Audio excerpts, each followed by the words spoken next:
think the topic is such that everyone will have a lot of inputs. So as he had said, we've done the survey over a period of 2-3 days in late November this year. 78 respondents participated. I think on Facebook we have 7,000, 8,000 people. No, 1700. 1700. Okay.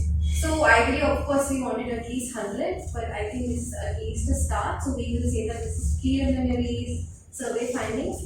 Do not take this as the benchmark. That's the most important thing I want to say from from this, because you may be a statistic from these numbers, but you may choose to not want to be that statistic. If X is the rate, you don't want that to be the rate that you want to chart. But we have to do it because someone like EFA is doing it, someone like the Penn Institute is doing it. In India, as of now, I don't know anyone who's doing it, which is why I think at least for the first step, we've taken that ahead. And the more you spread this, survey results, I think we can do it again with more people. Yeah. And then take the discussion ahead so that, in the end, I don't want anyone to say, is survey mein ye bataya, isliye ye benchmark rate. I'm sure we'll agree to that, even these survey results won't tell you, I should go back home and tell the client, this is my rate. Ma'am, there's just a suggestion, and Vivek for you especially. In some future forum, bring 2-3 top publishers and hold a panel discussion. Yeah, Hearing from them would be the ideal, because we are all this side of the table. So those people who are giving work, what do they expect actually? We are conjecturing. At least we have one, like Abha is there, she is like director of South Asia Press. I can also give information on that because I'm very fresh out. Yeah, so when I said publishers, I didn't mean from outside, but like you people who have the expertise, or her right now who gives some good. You also give more answers. Yeah, we are a voluntary organization. We want everything free. I am the wrong person. So we don't want to I am the wrong person. Sorry, ma'am. It was like to understand. Yeah. Your suggestion is taken. We will do it next time. Okay, so I have basically, I would say 4 types of slides. One will deal with copy editing, one will deal with proofreading, and then one is, you can call it miscellaneous. And I would say the fifth and the most important is my influence on especially development and editing, because I happen to do more of that. So I will have key results in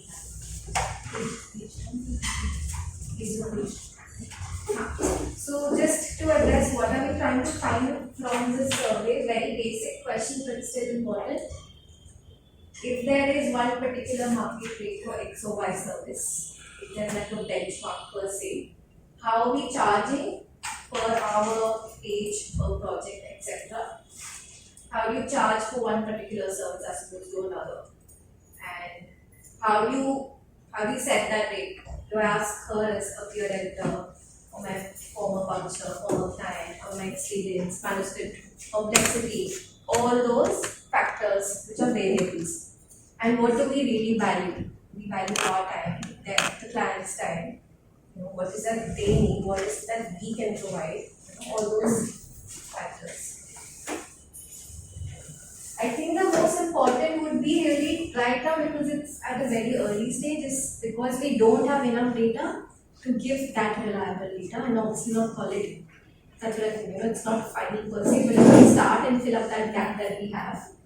And this is something that I think we'll agree that it matches with the motto of ICF. Eventually, that we can empower ourselves as freelancers. Before I go to the key results, I'll just share some basics.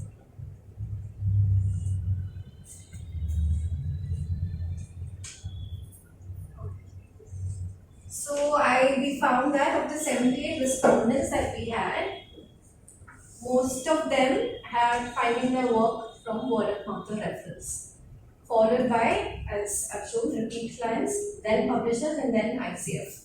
ICF के साथ बहुत close था online, other people that you find online.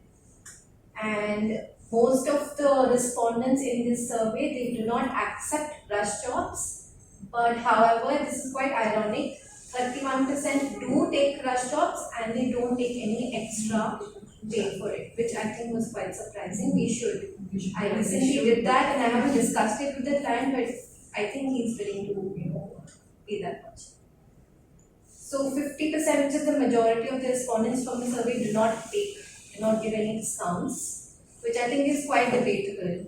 It really depends on how you're valuing it, and if you perceive discount, they may say it will be perceived as not good enough. Sometimes that's how people perceive it. Most respondents have been anything for paid for 6 to 10 years from this particular survey. So which is a good thing to know that we did have obviously freshers, people who are doing it for 0 to 2 years. I've just begun freelancing, but I've been editing for say 6 to 7 years.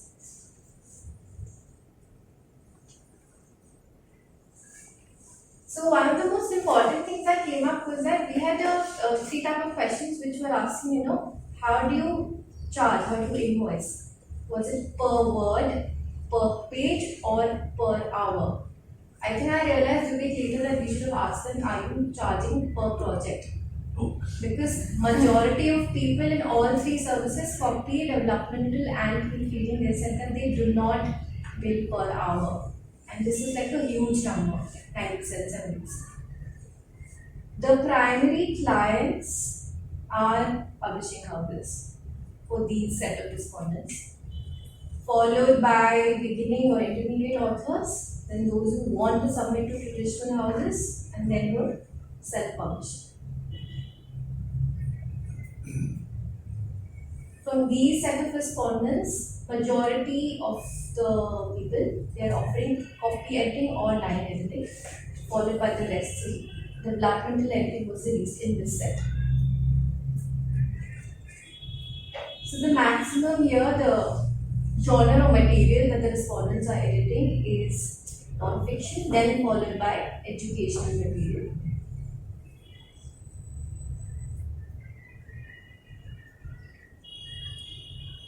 So this is just a summing up. What we observed was that we from this set of respondents, most of them are doing copy editing for publishing houses. They're finding their clients from word of mouth, which I think is a very significant observation, because if it's publishing houses that are your repeat clients, you're getting it from referrals. Meaning the work that they have seen is likely to get you, the better you do, it's common sense, but it's good to, see that sort of reinforcement and validation. This was an interesting thing. 57% was the majority respondents who said they charge as per experience. Now the rest of the options were quite interesting. As per experience, what you ask your peers, what do they tell you, what was your last client by experience. Something that came very close was people who said, we charge as per what we are willing to, like jitne mein manage ho jayega, which was a little surprising because the percentage was quite close.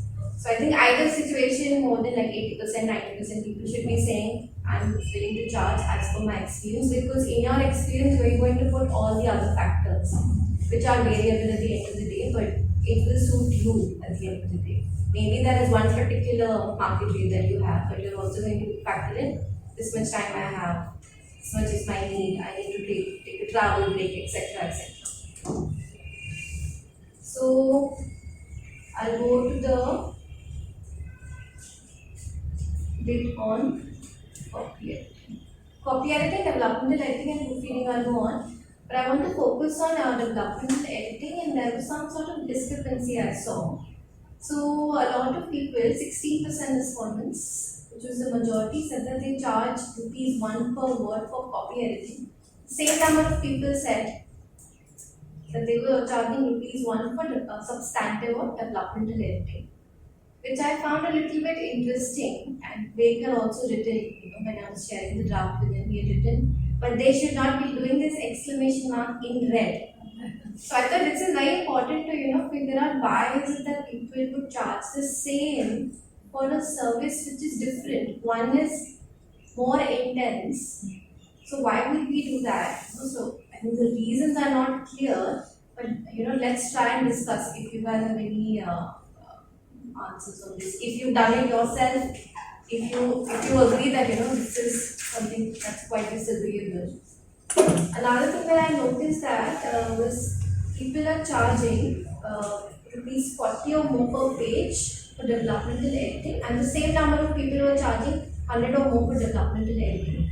So just the range, if I were to say कि developmental editing का कोई market rate है, for example, it's falling between 40 to 100, which I find a little surprising because I know for a fact that publishing houses for trade fiction and non-fiction, copy editing is definitely rupees 40. That's where they begin from, like mainstream ones.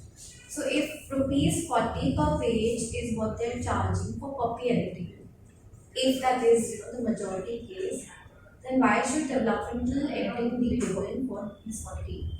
Either, I don't know why, that's what we're here to discuss. Like, either you're not aware, either you don't know how to negotiate, maybe you were just beginning, so you just accepted, you needed another, so maybe the next job was a better rate. All those reasons won't be here, but at least it's a good way to begin and educate ourselves and maybe others and see what's happening. But when you say per page, you mean printed page or manuscript? 250 words per page. 250 words per page. We specified in fact in the question that this is like a standard.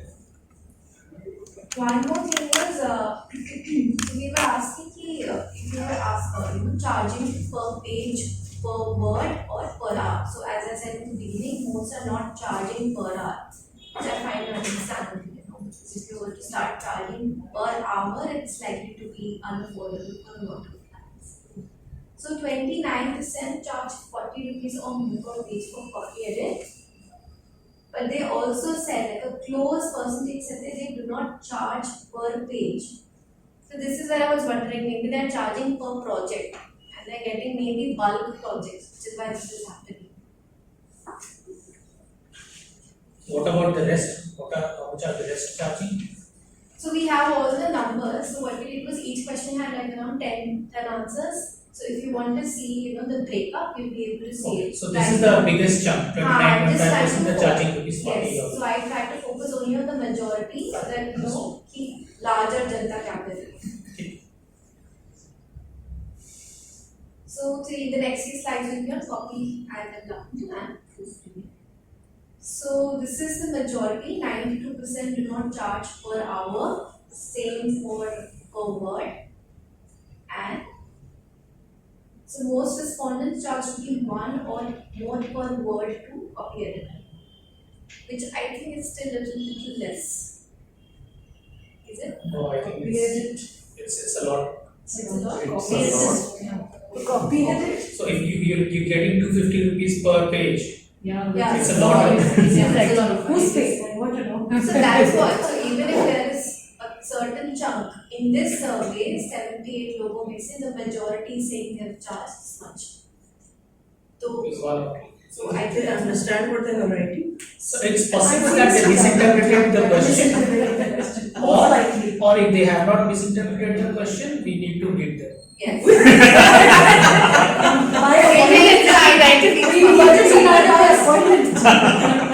But Anupam, it's anonymous survey, unfortunately. No, but Otherwise, they would not be honest, right?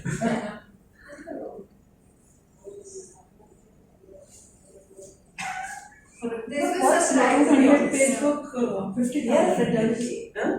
No, for a 200 page book, It's a very personal. 50,000. Yeah, 50,000 pages. Oh, no, wait, but nobody will pay that. No one is going to do that. Of course, there are editors in Delhi, that I know. They charge hefty sums. I think But we simply can't afford them. I'm a small publisher myself. We can't afford them. But I don't think they are members of this group. But they have taken this survey. Is it possible that? There are lots of people we don't know, we haven't been. Yeah, they might be members of WhatsApp group. Maybe they are not. Because I know people do charge this age. Even That's 150 possible, but we can't See. know who their clients are. That is one question. For we can raise. yeah. It's interesting to find out who are these clients, and who are these editors who either charging too low or too high. So maybe one set of interviews we can just set up. Maybe their market is different. I think American rates are pretty close to 50 cents per word, isn't it? For copy. Yes. Yeah, Last copy one, it. my memory. Yeah. 50 cents is one. How much money they pay? 35. So if we go by the That is not anymore. Americans Americans are in dire straits, scholars can't afford those. No, not scholars, I think they're charging that from publishers. 50 cents per word. Can't remember. Yeah, it is true. I mean, I if read you look somewhere, I at don't the know. EFA rates, if Yeah. we transform them into INR, convert them into INR, the sums are mind-boggling. I just wonder if I put this EFA sheet out and ask publisher or client to pay, They will they'll have to sue close me. shop. They'll go for a shop. I think, Actually. No, but those rates are not meant for the Indian market. we are meant. That's what I'm no, saying. what I'm saying is, But so effort for is instance, also- if somebody is already paying $1,000 a page, $250 is not much for them, it's a huge save. Yeah. Then they have those riders like, native speakers and Yeah, all native, that stuff, yeah. which That's where we get filtered out. Native speakers But is a this big is thing. for copyright and specific genre, like specific material of work, like educational. Is it like subject to that? No, I don't think You're so. saying generally? Yeah. Okay. I guess we should do a comparison and find out. So one more interesting bit from the survey was that most of the respondents, as we've seen, was they're offering copy edit. Most of them were copy editing educational material, and then followed by business technical, then non-fiction, and then last was fiction from this particular set of people.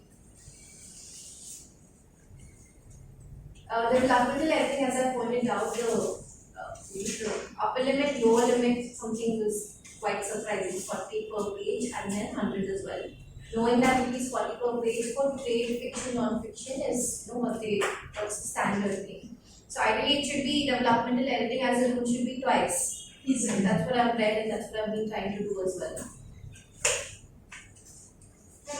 Proofreading, I'm not very thorough, I've been doing it, but most freelancers in the survey, they do not charge per hour, which is the case with any kind of editor. 26% was the majority, they said that they do not proofread from this particular set, because we've already seen most of them are opting for editing. And they do not, this is a majority, they do not bill per page. These were just, I think, interesting tidbits. For example, we've seen that, most of the respondents have been editing for 6 to 10 years. Similarly, they have increased their rates in 2 to 3 years, 28%. This is the majority. And in the last 5 years, they have gone up 28%. This was interesting, the first bit, 57%. But as I had said, the second closest number was also a bit unique. Like they were charging us whatever they can manage. So I think now I'll open the floor for questions and Yatin and Vivek can also join in because I can only speak for a certain type of editing. Yes, that applies to everyone. You can only speak for whatever they are doing. But I would have one comment that if you are going to aim at publishers as your clients, you will not get the people. I think that's true because for fiction, non-fiction books, there are so many review authors who are struggling, like I need them. That's what I can tell them, enough information but that's true because publishing houses have only they can only take a certain number of books. And they're also My falling reasoning is short that of for time. publishers, the stake is not high enough. Yeah. Because they have the overall budget and after all they have to sell the book for profit. So which means they are going to be cutting costs, which is you can't blame them. So you need to find a client who has much higher stakes in Getting his getting his or her work that's to very a certain true. standard and which can't be publishers, especially ETA publishers. I don't know. So that's very true because I've realized that for fiction authors, especially fiction debut authors, they need a lot of help. And for them to go approach publishing houses, they get rejected in the first few drafts. They will get rejected. Who's going to guide them through that process? Get them edited, tell them in proposals, help them reach out to agents. I think that's what the setup is right now. And the other point I want to make is when you are talking of your experience, find out some metric other than years. Say how many Yeah. words is a good measure. I'm going to get so many thousands of words or so many hundreds of Yeah, you manuscripts. can. Better than years because that is a better selling point than the number of But years. Yatin, do you think Indian freelancers keep those kind of records? But I think manuscripts is possible, Vivek. Manuscripts is possible, maybe not words, but No, I think yeah, I know that they are not keeping this records, but all the more reason why we should keep this Why records. should we? When we send our CV or proposal, we should be able to quantify it in these numbers. Yeah. Not that I have been editing for 20 years or 30 years. So conditions will vary, the complexity of projects will have varied. Is that a decent, is that the only consensus we can? But it could be a good way of, Because it's some way of quantifying. you cannot quantify your complexity, but you can quantify the number of milestones. So I think you Doesn't count. So. Yeah, It will also look good as on a CV. client, when you're showing the customer the value that you have, as just supposed to think itne साल का काम किया है.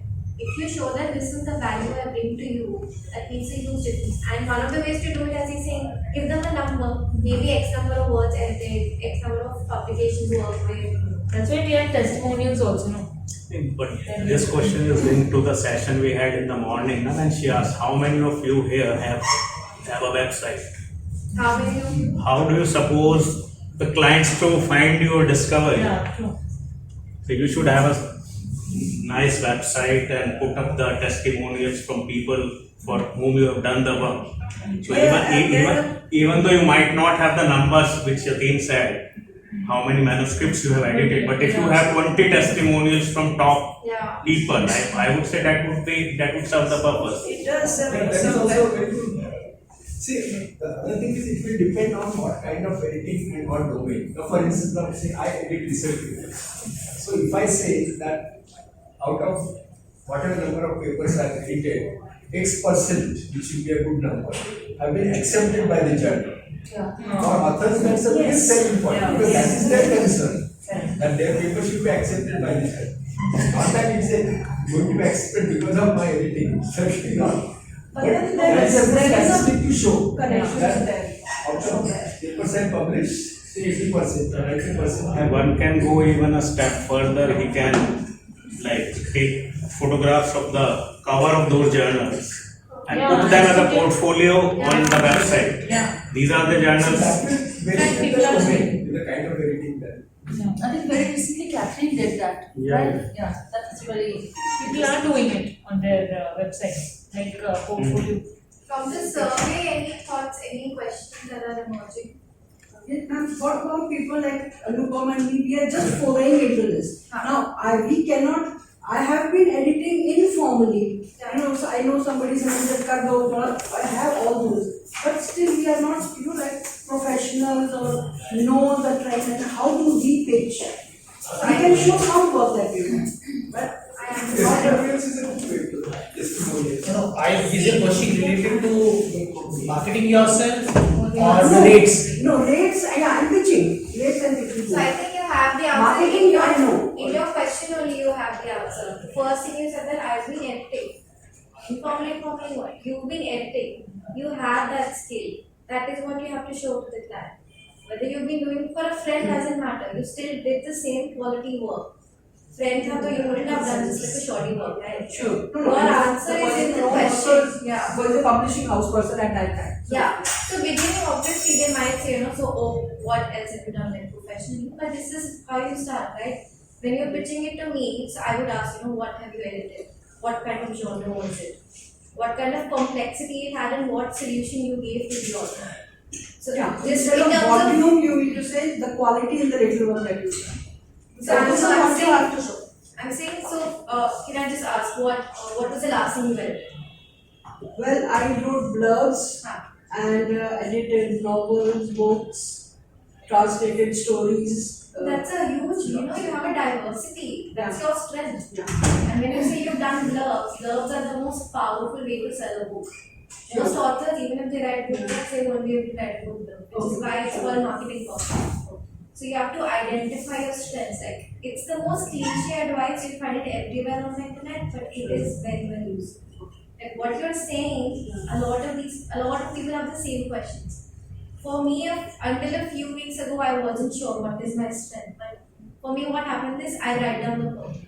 I literally write down this is my problem, then write down what could be the solution. It helps. So with this whole portfolio and everything in place, one should directly approach publishers, or is there some online forum that one should be going I think to? ICF should become that forum. See, I tell you what, when you're selling a product or a service, there are many ways to sell it, okay? Either you can set up a shop and wait for people to come to you, or you can direct sell, right? These are the primary things. Or you can advertise and say that you can access the product or service from this particular location, right? These are what is done for products. That's exactly what you will do for yourself. When you're setting up a website, that is your shop front, but that does not mean that you will not advertise. So advertising happens through either through Facebook or Instagram or LinkedIn. There are paid advertising methods everywhere. That's one thing. That should not stop you also from direct selling. That means you will go find those callers, find those people, find those, somebody had mentioned the gatekeepers at various publishing houses, send them emails, try to contact them over phone and say, I am an editor, I want to work for you, what do I have to do? And obviously you have to have your elevator pitch ready. Yeah. At all times, so This that elevator pitch is a real problem. I have tried to prepare it for so long. I tried to summarize what I did and what I can bring on table in 2 minutes, and I failed miserably, and I couldn't figure out how to do 2 it. minutes is a very long elevator. 30 seconds. 30 seconds. I mean, I cannot bring it to 2 minutes and 30 seconds. So it's not- Try to write it as a blurb. What we learned in the morning session, that is elevator pitch. Yeah, Actually, that is very helpful. That branding statement is very helpful. And after that, it's just 3-4 lines. That's all. Yeah. And Vidya, you have a website. Why don't you share some of your experience with how you're getting? Yeah, I have a website, but I haven't really used it to my advantage. Let me tell you, I spent almost a year building it because I was getting too much into the technicalities, designing, and then I realized there's a friend sister who could help me out with the logo. So even once you do it, your job does not end there because for people to come, it's not like every time someone says proofreading, they're going to be directed to my website because Like it shouldn't be a static website, it should be Yeah. dynamic, you need to keep writing content. One way is to have a blog, correct. keep writing something, Hmm. that will make people come back to the website. Actually, a blog is not good enough. Can you just start your business from a blog?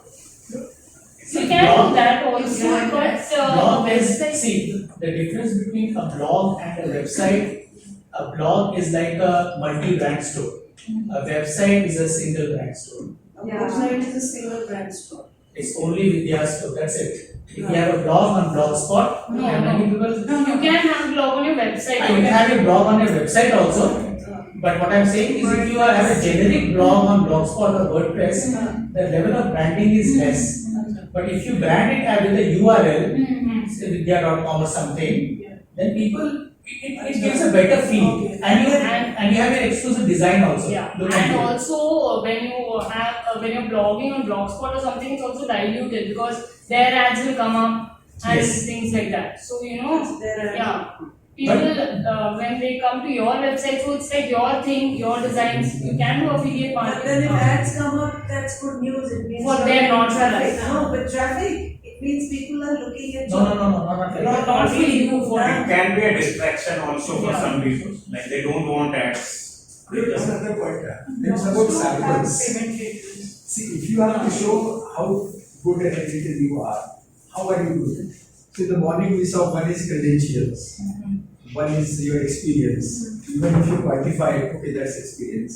But what about samples? Why are we so shy of sharing some? You say, okay, no NDA. No, but I'm sure there are ways out. You doctor the sample, you seek permission from your client, because that is one of the best ways to show your editing skills. That here's my sample. This is actually And considered. clients are asking for samples. Yeah. Yeah, I mean, why do we always say that no, we can't do samples, we can't share samples? Or they ask you 1 or 2 pages. Yeah. That's a better 1 or 2 pages and No, send I'm it. saying because- So we are talking about quoting Why samples. can't you share samples of your editing to prove to your client? Sir, they also ask Who you charges for for first samples? 2 pages of If what I'm they going want to you say, to if I'm going to say, show it. this is my novel, I want to be edited. And if you're going to edit in first chapter, then you should ask for Yeah, samples free with editing should be What are paid. those editing? should never be. Never ever do sample editing. Your skill is not like that, Yeah. Research institutes, Yeah. NGOs. Even in there, it's a different thing. It But wasn't that a is test. not It covered by was. permission. who have requirement for elimination. Companies as in corporate. Yes. With the outsource. You have to try. So don't go in for very large corporate. Yeah. But sample, because in fact each time I ask you, Yeah. I need sample because I need to know what kind of editing we need. Yeah, that Since is, no, no, that is one So complaint. why can't we Yeah. share samples?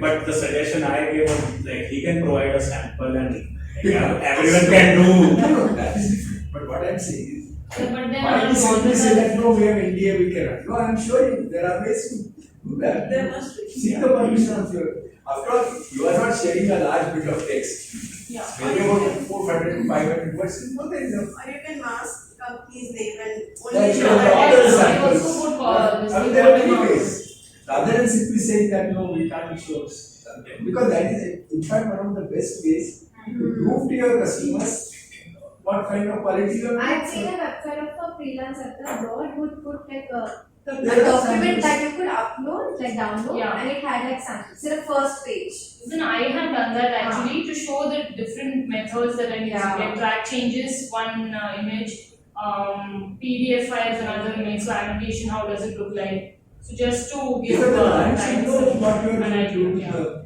Yeah. And that's the best concrete. Yeah, I agree, the more open we are with the client, with each other, the more beneficial it's going to be for everyone. No, In I fact, know. there's a phrase in fiction writing which says, show, don't tell, or Yeah, something like show, that, don't right? tell, yeah. So if the more you show, the So more what you is will be it? convinced.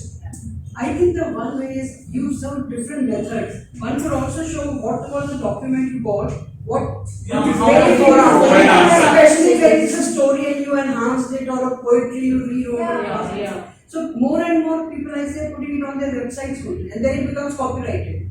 Yeah.